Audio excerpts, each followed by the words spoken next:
আসসালামু আলাইকুম। প্রিয় দর্শক, অন্য মঞ্চের আলাপ চাইতায় আপনাদের সকলকে আমন্ত্রণ। শেখ হাসিনা ঘোষণা করেছেন রয়টার্সের প্রতিনিধির সঙ্গে একটি টেলিফোনিক ইন্টারভিউতে তিনি পরিষ্কারভাবে বলে দিয়েছেন যে এবছরের এই ডিসেম্বর মাসের মধ্যে তিনি দেশে ফিরছেন। আজকের আলোচনার বিষয় যে তার এই ঘোষণা এটা হিসাব কষা ঝুঁকি নাকি সমঝোতার অঙ্ক, নাকি তিনি আবার তার ঘোষণা থেকে পিছিয়ে যাবেন, এই বিষয়টা নিয়ে এখন আমরা আলোচনা করব। দেখুন, ফাঁসির দড়ি তার মাথার উপর ঝুলছে। মৃত্যুদণ্ডের রায় আদালতে ঘোষিত হয়ে গেছে গত নভেম্বরে। আর ঠিক এই অবস্থায় দিল্লির নির্বাসন থেকে বাংলাদেশের প্রাক্তন প্রধানমন্ত্রী শেখ হাসিনা ঘোষণা করলেন তিনি দেশে ফিরছেন। শুধু ফিরছেন না, নিজেই তিনি আদালতে গিয়ে আত্মসমর্পণ করবেন, আর সঙ্গে নিয়ে যাবেন তার দলের সেই সব নেতাকে যারা এখনো দেশের বাইরে থাকতে বাধ্য হয়ে আছেন। রয়টার্সকে দেয়া এক টেলিফোন সাক্ষাৎকারে শেখ হাসিনা স্পষ্ট করে বলেছেন আগামী ডিসেম্বরের মধ্যেই তিনি বাংলাদেশে ফিরবেন। প্রশ্ন হচ্ছে, এটা কি নিরুপায় হয়ে নেওয়া একটা মরিয়া সিদ্ধান্ত, নাকি এর পেছনে আছে হিসাব কষা এক রাজনৈতিক বাজি? তিনি কি সত্যি মৃত্যুদণ্ডের ঝুঁকি নিয়ে ফিরছেন, নাকি ভারত আর আমেরিকার সঙ্গে কোনো অদৃশ্য সমঝোতা তাকে আশ্বস্ত করেছে? আর যদি সমঝোতা নাও হয়ে থাকে, তাহলে দেশে ফিরে তার সামনে কি অপেক্ষা করছে? তারেক রহমানের সরকার তাকে নিয়ে ঠিক কি করবে? আজকের এই বিশ্লেষণে আমরা এই প্রশ্নগুলোর প্রতিটি দিক ধরে ধরে দেখব। একদম শুরু থেকে শেষ পর্যন্ত সঙ্গে থাকুন। রয়টার্সকে কি বললেন শেখ হাসিনা, সেই কথাটা প্রথমে বলি। গত বৃহস্পতিবার রাত্রে যুক্তরাজ্য ভিত্তিক বার্তা সংস্থা রয়টার্সকে টেলিফোনে দেয়া এক সাক্ষাৎকারে শেখ হাসিনা জানিয়েছেন তিনি এবং আওয়ামী লীগের অন্য নেতারা স্বেচ্ছায় দেশে ফিরে আদালতে আত্মসমর্পণ করতে চান। তার নিজের ভাষায়, আমাকে ফিরতেই হবে, আমার দলের নেতা কর্মীদের ওপর ভয়াবহ দমন পীড়ন চালানো হচ্ছে। আরো বলেছেন, আমি ফিরলে ওরা হয়তো আমাকে গ্রেপ্তার করবে, মেরেও ফেলতে পারে, তবু আমাকে যেতে হবে। এটা প্রথমবার নয় যে তিনি দেশে ফেরার কথা বলেছেন। এর আগে গত জুন মাসে ভারতীয় সংবাদ মাধ্যম এনডিটিভিকে দেয়া এক সাক্ষাৎকারে তিনি বলেছেন, সব বাধা আর সব চক্রান্ত পেরিয়ে আমি এই বছরের মধ্যেই দেশে ফিরব। তখন তিনি নির্দিষ্ট কোনো তারিখ কিন্তু বলেননি, কিন্তু রয়টার্সের এই সাক্ষাৎকারে প্রথমবার তিনি একটা সময়সীমা বেঁধে দিয়েছেন, ডিসেম্বর। খেয়াল করার বিষয়, এই দুই সাক্ষাৎকারে তিনি জোর দিয়ে বলেছেন এটা তার ব্যক্তিগত ক্ষমতার লড়াই নয়, বরং তার ভাষায় গণতন্ত্র পুনরুদ্ধার করা এবং মুক্তিযুদ্ধের চেতনা রক্ষার লড়াই এটা। তিনি এটাও স্পষ্ট করেছেন কোনো গোপন সমঝোতার আশ্রয় তিনি নেননি, বরং চক্রান্ত পেরিয়ে ফেরার কথা বলে তিনি নিজেকে উপস্থাপন করেছেন এক আপোষহীন নেত্রী হিসেবে। তিনি ষড়যন্ত্রের বিরুদ্ধে লড়াই করে ফিরছেন, কোনো ডিলের সুবিধাভোগী হিসেবে নয়। এখন প্রশ্ন হলো, এই ঘোষণার পেছনের বাস্তবতাটা কি? এটা কি সত্যি হিসাব কষা ঝুঁকি? প্রথমেই দেখে নেওয়া যাক শেখ হাসিনার সামনে বর্তমানে বাংলাদেশে ঠিক কি পরিস্থিতি অপেক্ষা করে আছে। গত বছরের নভেম্বরে বাংলাদেশের আন্তর্জাতিক অপরাধ ট্রাইব্যুনাল তাকে মানবতা বিরোধী অপরাধের দায়ে মৃত্যুদণ্ড দিয়েছেন। 2024 সালের জুলাই আগস্ট অভ্যুত্থানে 1400 মানুষের মৃত্যুর সঙ্গে সংশ্লিষ্টতার অভিযোগ তার বিরুদ্ধে। এই 1400 মানুষের মৃত্যু নিয়ে এটা যে কথার কথা এবং এর পেছনে যে বাস্তবিক কোনো সংখ্যার সাথে তার কোনো মিল নেই, সেটা তার উকিল লন্ডনের ডাউটি স্ট্রিটের তিনি তাদের সংস্থার পক্ষ থেকে বলে দেওয়া হয়েছে চিঠি দিয়ে রাষ্ট্রসংঘকে, যে রাষ্ট্রসংঘ এই হিসাবটা দিয়েছিল তাদের রিপোর্টে, এবং সেই রিপোর্টের ভিত্তিতে অন্ধের মতো তাকে মৃত্যুদণ্ড দেয়া হয়েছে 1400 মানুষের মৃত্যু ঘটানোর অভিযোগে। এছাড়া একটি ভূমি বরাদ্দ দুর্নীতির মামলায়ও তাকে 21 বছরের কারাদণ্ড দেয়া হয়েছে। তার দল আওয়ামী লীগ বাংলাদেশে রাজনৈতিকভাবে নিষিদ্ধ, আর ফেব্রুয়ারি মাসে অনুষ্ঠিত নির্বাচনে আওয়ামী লীগ অংশ নিতেই পারেনি, তাকে নিতে দেয়া হয়নি। সেই নির্বাচনে বিএনপি 2/3 বেশি আসনে বিশাল জয় পেয়েছে এবং তারেক রহমান প্রধানমন্ত্রী হয়েছে। এই প্রেক্ষাপটে দেশে ফেরার মানে হলো সরাসরি ফাঁসির মঞ্চে হেঁটে যাওয়া। বিশেষ করে নাহিদ ইসলাম মানে এনসিপির নেতৃত্ব, তারা এই কথা একদম ঘোষণা করে বলছে। অল্প বয়স তো, তাদের ছটফটানিটা বেশি। আর জামাতে ইসলামী তারা এইটাই চায়, তাদের যে যুদ্ধ বিরোধী যে ভূমিকা ছিল, যুদ্ধ অপরাধীর ভূমিকায় তাদের কয়েকজনের মৃত্যুদণ্ড হয়েছে, সুতরাং তারা হাসিনাকে ফাঁসির দড়িতে ঝুলিয়ে সেই মৃত্যুদণ্ডের প্রতিশোধ নেবে, এটাই হচ্ছে তাদের উদ্দেশ্য। তাহলে কেন শেখ হাসিনা এই ঘোষণাটা করলেন? এখানে কয়েকটা সম্ভাব্য ব্যাখ্যা আছে। প্রথমত, দলকে বাঁচিয়ে রাখার তাগিদ, আওয়ামী লীগ নিষিদ্ধ, নেতৃত্ব ছত্রভঙ্গ, তরুণ কর্মীরা হতাশ, দেশের মধ্যে কর্মীরা সরকারি দমন পীড়নের মুখোমুখি। এই অবস্থায় নেত্রীর আত্মত্যাগের এই ঘোষণা নাটকীয় তো বটেই, তবে দলের ভেতরে মোরাল বুস্টার হিসেবে যে কাজ করবে সেটা কিন্তু পরিষ্কার হয়ে উঠেছে। এটা এক ধরনের মার্টিয়ার ন্যারেটিভ বা শহীদ সুলভ ভাবমূর্তি তৈরির চেষ্টা, এবং সেই চেষ্টা দেখে ভয় পেয়ে গেছে কিন্তু বাংলাদেশের সমস্ত রাজনৈতিক দলগুলো, যারা এখন করে কমে খাচ্ছে। শেখ হাসিনার এই যে সিদ্ধান্ত ভবিষ্যতে দলের রাজনৈতিক পুনর্বাসনের পথ একদম পরিষ্কার করে দেবে, প্রস্তুত করবে, এটা সবাই বলছে, তার বিরোধীরাও।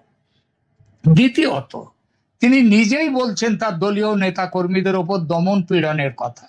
এই বক্তব্যের মধ্য দিয়ে তিনি আন্তর্জাতিক মানবাধিকার সংগঠনগুলোর দৃষ্টিও আকর্ষণ করলেন এবং পশ্চিমা সংবাদ মাধ্যমের দৃষ্টি আকর্ষণ করার চেষ্টাও করেছেন, যারা 2024-এ তার বিরুদ্ধে একটা ষড়যন্ত্রমূলক অভ্যুত্থান ঘটিয়ে তার পতন ঘটিয়েছিল।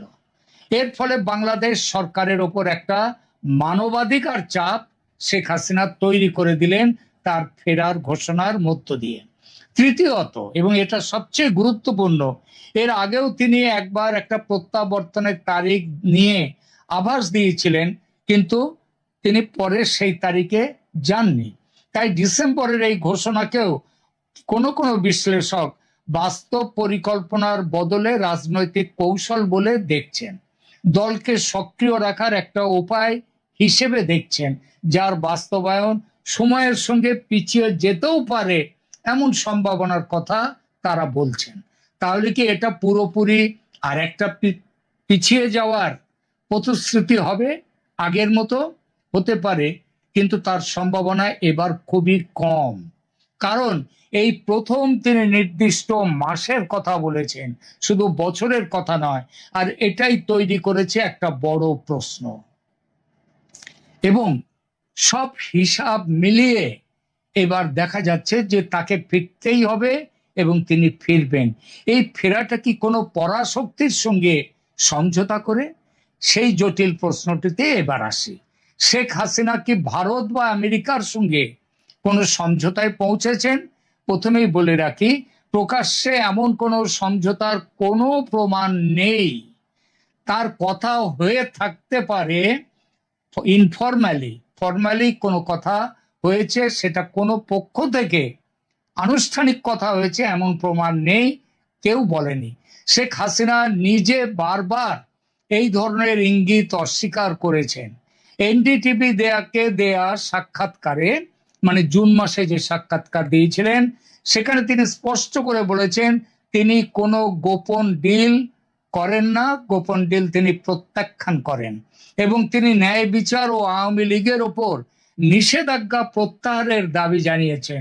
অর্থাৎ প্রকাশ্য বয়ানে তিনি নিজেকে কোনো সমঝোতার সুবিধাভোগী হিসেবে নয়, বরং ষড়যন্ত্রের শিকার হিসেবে তুলে ধরেছেন এবং ধরছেন। কিন্তু রাজনীতিতে প্রকাশ্য বয়ান আর প্রকৃত হিসাব সবসময় একরকম হয় না। তাই এবার দেখা যাক, যদি কোনো নিঃশব্দ সমঝোতা থেকেও থাকে, তার সম্ভাব্য রূপ কি হতে পারে, এবং কেন এই তিন পক্ষের প্রত্যেকের জন্যই এমন একটা সমঝোতা লাভজনক হতে পারে। কোন কোন পক্ষ? তিনটে পক্ষের প্রথম পক্ষ ভারত। ভারতের দৃষ্টিকোণ থেকে দেখুন, শেখ হাসিনা গত 2 বছর ধরে দিল্লিতে আশ্রিত। এই আশ্রয় ভারতের জন্য একটা, অনেকে বলেন যে কূটনৈতিক বোঝা হয়ে দাঁড়িয়েছে। আদতে ভারত কিন্তু সেটা মনে করে না। ভারত, শেখ হাসিনা তো মাত্র 2 বছর এসছেন, দালাই লামার বহু বছর, কয়েক দশক ধরে ভারতে আছেন। ভারতে তিনি শুধু নন, বিরাট সংখ্যক তিব্বতীরা আছেন।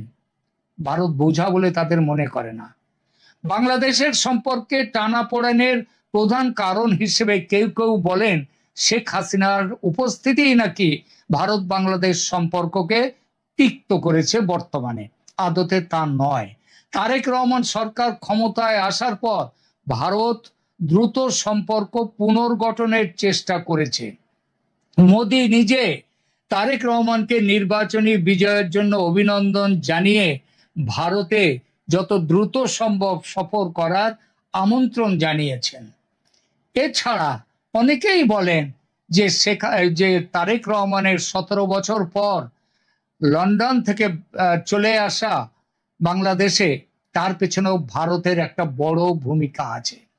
কিন্তু ভারতের জন্য ভারতকে বারবার মোহাম্মদ ইউনূসের সরকার, তারেক রহমানের সরকার বারবার বলছে তাকে ফেরত দেওয়ার কথা, শেখ হাসিনাকে ভারত প্রত্যাবর্তনের দাবি জানাচ্ছে। ভারত তা মানেই নি।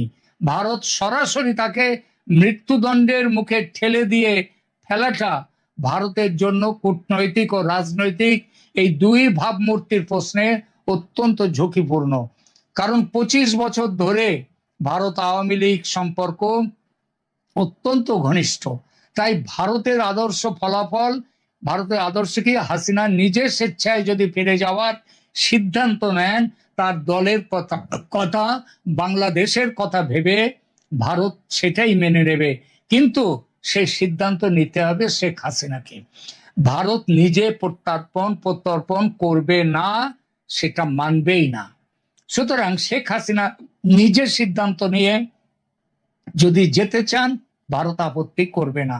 এবার আমেরিকার দৃষ্টিকোণ থেকে দেখুন, ওয়াশিংটনের আগ্রহ মূলত বাংলাদেশে একটা গণতান্ত্রিক স্থিতিশীলতা আর মানবাধিকার পরিস্থিতি নিয়ে।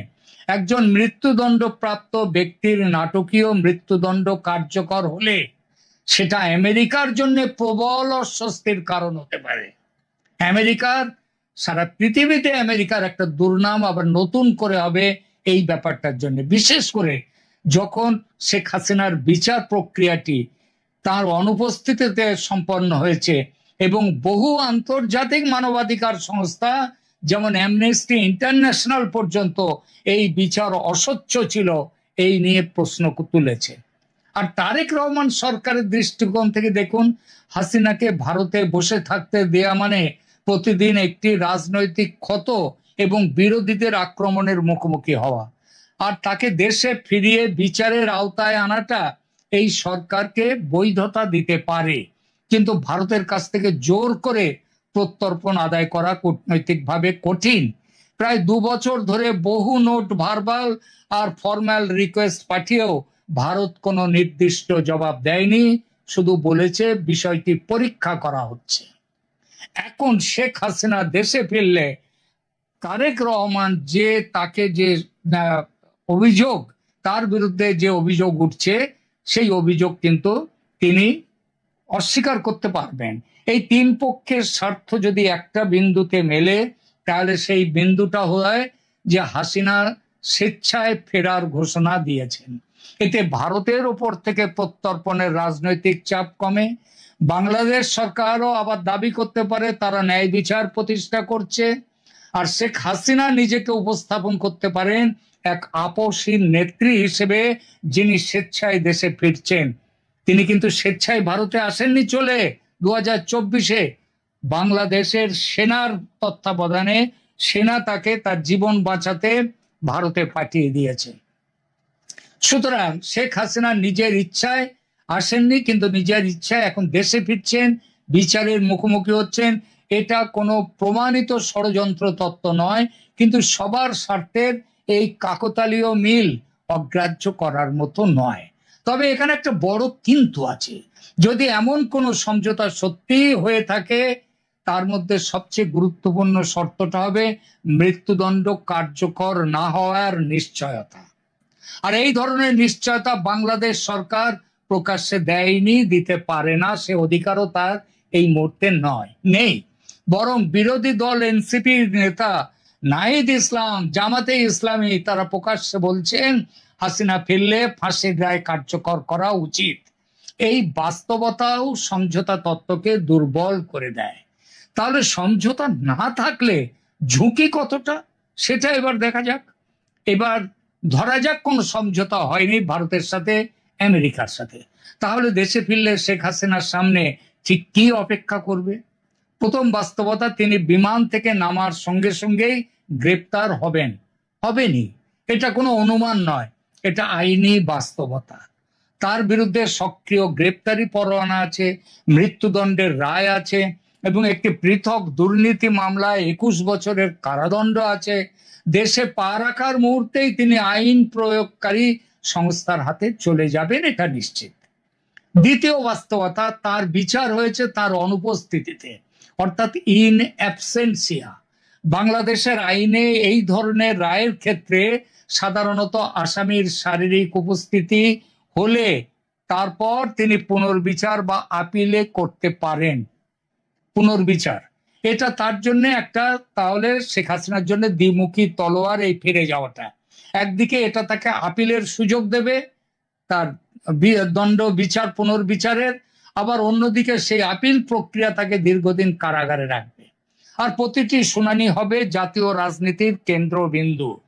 তৃতীয় বাস্তবতা, মৃত্যুদণ্ড কার্যকর হওয়ার আগে বাংলাদেশের বিচার ব্যবস্থায় সাধারণত আপিল বিভাগে আপিল, রিভিউ পিটিশন, রাষ্ট্রপতির কাছে প্রাণ ভিক্ষার আবেদন ইত্যাদি অনেকগুলো ধাপ থাকে। এই প্রক্রিয়া বছরের পর বছর সময় নিতে পারে। তাই ডিসেম্বরে ফেরা মানেই ডিসেম্বরে ফাঁসি, এমন সরলীকরণ আদৌ বাস্তবসম্মত নয়। বাস্তবে দীর্ঘ একটা আইনি লড়াই তার জন্য অপেক্ষা করছে, যেখানে আন্তর্জাতিক মানবাধিকার সংস্থাগুলো চাপ দেবে হাসিনের সুবিচারের জন্য। তার বয়সের কারণে মানবিক আবেদন আসবে এবং রাজনৈতিক পরিস্থিতি সবকিছুই একটা ভূমিকা রাখবে। চতুর্থ বাস্তবতা, তার ব্যক্তিগত সুরক্ষার প্রশ্ন। 2024 সালের অভ্যুত্থানে নিহতদের পরিবার এবং জুলাই আন্দোলনের নেতৃত্বে থাকা রাজনৈতিক শক্তি, তাদের যারা সেই মৃত্যুর অভিযোগ যাদের পরিবারের বিরুদ্ধে হয়েছে, এখন তো দেখা যাচ্ছে এই অনেক মৃত্যুই হয়েছে যারা পুলিশের গুলিতে নয়, হাসিনা সরকারের যে নিরাপত্তা বাহিনী তাদের গুলিতে নয়, মৃত্যু হয়েছে বরং উল্টো দিকে ষড়যন্ত্রকারীদের গুলিতে। সুতরাং তাকে যে আজকে বাংলাদেশের শেখ হাসিনা বিরোধী যে হাওয়া, যেটা 2024-এর জুলাইতে ছিল, তার পরবর্তী সময় ছিল, সে হাওয়া অনেকটাই চলে গেছে, কেটে গেছে। সুতরাং সমঝোতা না থাকলে ঝুঁকি বাস্তব, কিন্তু সেটা খুব বেশি নয়। মৃত্যুদণ্ড কার্যকর হওয়ার সম্ভাবনা এই মুহূর্তে শূন্য বলবো না, কিন্তু সেটা শূন্যের কাছাকাছি। সেটা তাৎক্ষণিক ঘটনার কোনো প্রশ্ন নয়। এটা একটা দীর্ঘ রাজনৈতিকভাবে উত্তপ্ত আইনি প্রক্রিয়ার মধ্য দিয়ে যাবে। ইতিহাস কি শেখায়? এই ধরনের ঝুঁকি নিয়ে দেশে ফেরা রাজনীতির ইতিহাসে নতুন কিছু নয়। 2007 সালে পাকিস্তানের বেনজির ভুট্টো দীর্ঘ নির্বাসন শেষে দেশে ফিরেছিলেন, এটা জেনে যে তার জীবন সংশয়ে আছে।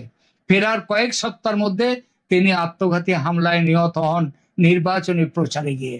সেই ঘটনা আমাদের শেখায় নির্বাসিত নেতার প্রত্যাবর্তনের ঝুঁকি কেবল বাংলাদেশ পাকিস্তানের মতো দেশে এটা আদালত বা রাষ্ট্রের হাত থেকে আসে না, এটা অনেক সময় আসে গোপন ষড়যন্ত্রে প্রতিপক্ষদের কাছ থেকে।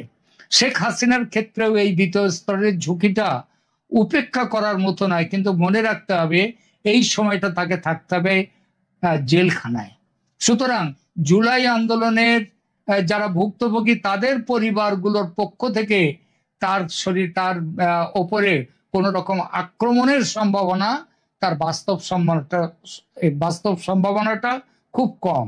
এরপরে যদিও বাংলাদেশে জেল হত্যার কথা একটা নতুন নয়, পুরনো, এবং এবারও জেলের ভেতরে অনেক হত্যা হয়েছে, কিন্তু শেখ হাসিনাকে হত্যা করার জেলখানার ভেতরে সেই ক্ষমতা বাংলাদেশের এই সরকারের কিংবা বর্তমান সরকারের বিরোধীদের কারোরই নেই। আর একটা তুলনা আছে, কিংবা সেনাবাহিনীর কারোরও নেই। আর একটা তুলনা আছে চিলির আউগুস্তো পিনোচেটের ক্ষেত্র থেকে। ক্ষমতা হারানোর পর তিনি বহু বছর আইনি লড়াই ও রাজনৈতিক দর কষাকষির মধ্য দিয়ে গিয়েছিলেন। চূড়ান্ত সাজা তার ক্ষেত্রে কখনো কার্যকর হয়নি, তাকেও মৃত্যুদণ্ড দেয়া হয়েছিল। 78 বছর বয়সী শেখ হাসিনার ক্ষেত্রেও বয়স একটা ফ্যাক্টর হবেই, যদি দীর্ঘ আইনি প্রক্রিয়াও চলতে থাকবে। তারেক রহমান সরকার বড়জোর কি করতে পারে? এবার আসি সবচেয়ে গুরুত্বপূর্ণ প্রশ্নে, তারেক রহমান সরকার শেখ হাসিনাকে নিয়ে ঠিক কি করবে? তারেক রহমান সরকারের সামনে দুটো পরস্পর বিরোধী চাপ কাজ করবে। একদিকে জুলাই আন্দোলনের প্রত্যক্ষ শক্তি এনসিপি, জামাত, তারা চাইছে তাৎক্ষণিক ও কঠোর বিচার, ফাঁসির রায় দ্রুত কার্যকর করা, কিন্তু দেশের আইন সেটা পারমিট করে না। নাহিদ ইসলামের অনেক কথা বলতেই পারেন, সেটা সরকারের উপরে চাপ তৈরি করতে পারে, কিন্তু মনে রাখতে হবে শেখ হাসিনার প্রত্যাবর্তনকে ব্যবহার করে শেখ হাসিনা দ্রুত ন্যায় বিচার প্রতিষ্ঠার বার্তা দেবেন। তারেক রহমানের নিজের রাজনৈতিক হিসাব আলাদা হতেই পারে। তার সরকার এখন রাষ্ট্র পরিচালনার দায়িত্বে, নির্বাচনী প্রতিশ্রুতি বাস্তবায়নের চাপে আছেন, অর্থনৈতিক পুনর্গঠনের প্রশ্ন আছে দেশের, এবং ভারতের সঙ্গে সম্পর্ক পুনর্গঠনের প্রক্রিয়াও রয়েছে। ভারতের সঙ্গে সম্পর্কের প্রশ্নে সরাসরি প্রশ্ন করা হলে তারেক রহমান নিজেই বলেন বন্ধুত্ব পুনরুদ্ধার নির্ভর করবে এবং এতে ভারতেকেও ভূমিকা রাখতে হবে। এই সতর্ক ভাষা বলে দেয় শেখ হাসিনা ফিরে গেলে ভারতের সাথে ভারসাম্য বজায় রাখতে তারেক রহমানকে এগিয়ে আসতে হবে। সুতরাং শেখ হাসিনাকে দ্রুত ফাঁসি দিলে শেখ হাসিনা সেটা দিতে পারবেন না, কোনো আইনেই কোনো আন্তর্জাতিক নিয়মেই সেটা করতে পারবেন না। পরিস্থিতি সেটা নেই বাংলাদেশে। সুতরাং আওয়ামী লীগের সমর্থক ভিত্তি, তার নেটওয়ার্ক সব সংগঠিত করে আওয়ামী লীগ খুব ঘুরে দাঁড়াবে তাড়াতাড়ি। শেখ হাসিনা, আবার বলছি, শেখ হাসিনা দীর্ঘকাল তিনি জেলে থাকবেন ঠিকই, কিন্তু দীর্ঘকালের জন্য জেলে তিনি থাকবেন না। আর মৃত্যুদণ্ড অসম্ভব, ফাঁসি কাটে ঝোলানো এই ক্ষমতা বাংলাদেশের কারোর নেই। সবচেয়ে সম্ভাব্য পথ তাহলে কি? তারেক রহমান সরকার মধ্যবর্তী পথ বেছে নেবে। হাসিনাকে গ্রেপ্তার করে দ্রুত আদালতে হাজির করাবে, বিচার প্রক্রিয়াকে স্বচ্ছ আইনানুগ হিসেবে তুলে ধরার চেষ্টা হবে আন্তর্জাতিক মহলের সামনে, আন্তর্জাতিক চাপে। কিন্তু মৃত্যুদণ্ড দীর্ঘ আপিল প্রক্রিয়ার মধ্যে দিয়ে যাবে, কিছুই করতে পারবে না। সুতরাং সরকারকে অভ্যন্তরীণ চাপ সামলাবার এবং আন্তর্জাতিক ভাবমূর্তি রক্ষার দুই কাজে এগিয়ে যেতে হবে। এবং এর পরিণামটা কি হবে? খুব শিগগিরই আবার একটি নির্বাচন বাংলাদেশে আনতে হবে, 5 বছর পরে নয়, তার আগেই আরেকটি নির্বাচন আনতে হবে। কারণ শেখ হাসিনার পুনর্বিচার, সেই বিচারের রায় এবার কিন্তু অত্যন্ত দ্রুততার সঙ্গে দিতে হবে। যে দ্রুততার সঙ্গে তাকে মৃত্যুদণ্ড দেয়া হয়েছে, সেই তার থেকেও বেশি দ্রুততার সঙ্গে পুনর্বিচার করে তাকে আবার জেল থেকে ছেড়ে দিতে হবে। এবং এই সময়ে কিন্তু শেখ হাসিনার দল আওয়ামী লীগ যেভাবে বাংলাদেশে আবার নিজেদেরকে প্রতিষ্ঠিত করবে, এটা সমস্ত রাজনৈতিক যারা বিচার রাজনৈতিক ব্যাপারে যাদের অভিজ্ঞতা আছে তারাই একটাই মত। সুতরাং শেষ পর্যন্ত দাঁড়ালো শেখ হাসিনা ডিসেম্বরের আগেই ফিরবেন, এটা অনিবার্য। তাকে জেলে যেতে হবে, এটাও অনিবার্য। কিন্তু তার পুনর্বিচারের আপিল হবে এবং সেই বিচার বিশ্বের জনগণের সামনে দাঁড়িয়ে সেই বিচার হবে। অর্থাৎ চুরি করে যেমন ভাবে ওই ক্রিমিনাল ইন্টারন্যাশনাল ক্রাইম ট্রাইব্যুনাল যেভাবে তার বিচার করেছে, সেই বিচার এবার চলবে না। সামনের দিন বাংলাদেশের মুক্তির দিন এগিয়ে আসছে। এখনকার মতো এখানেই রাখছি।